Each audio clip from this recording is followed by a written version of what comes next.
ময়লাগুলো যে বের হচ্ছে, আর অনেকে কি করে এমনি ধুয়ে রান্না করে, কিন্তু আমি মনে করি যতই ভালোভাবে ধোয়া হয় না কেন আসলে এরকম ময়লাটা বের হয় না। তাই ভালো করে একটু সিদ্ধ করে নিলে এই ময়লাগুলো অন্তত দূর হয়ে যায়।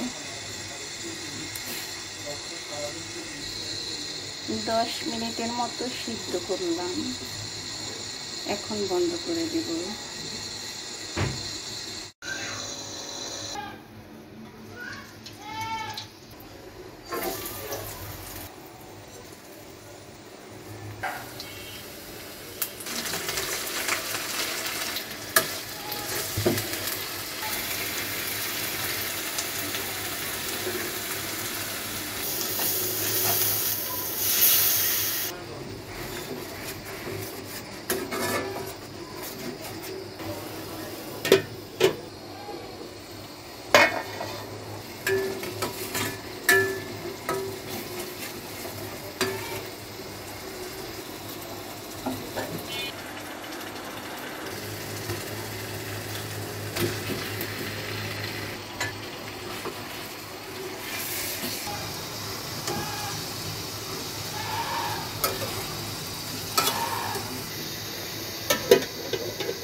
বলক এসেছে।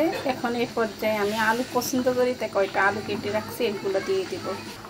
এই আলুটুকু দিব।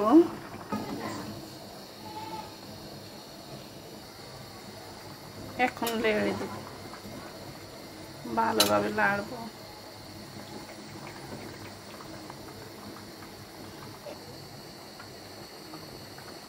এখন একটু আলাদা মশলা করে রাখছি, এগুলো দিয়ে দিলাম 1 চামচ। এখন একটু ভালো করে আবার নাড়বো।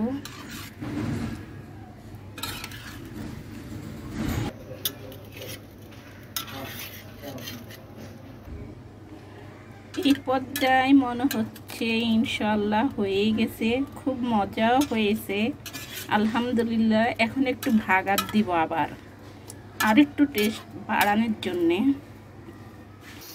সরিষার তেলের বাগারটা দিব। পেঁয়াজ আর রসুনটাকে একটু হালকা লালচা করব, হয়ে গেছে। এখন এই মশলাটা দিয়ে দিব আবার। আলহামদুলিল্লাহ খুব মজা হয়েছে।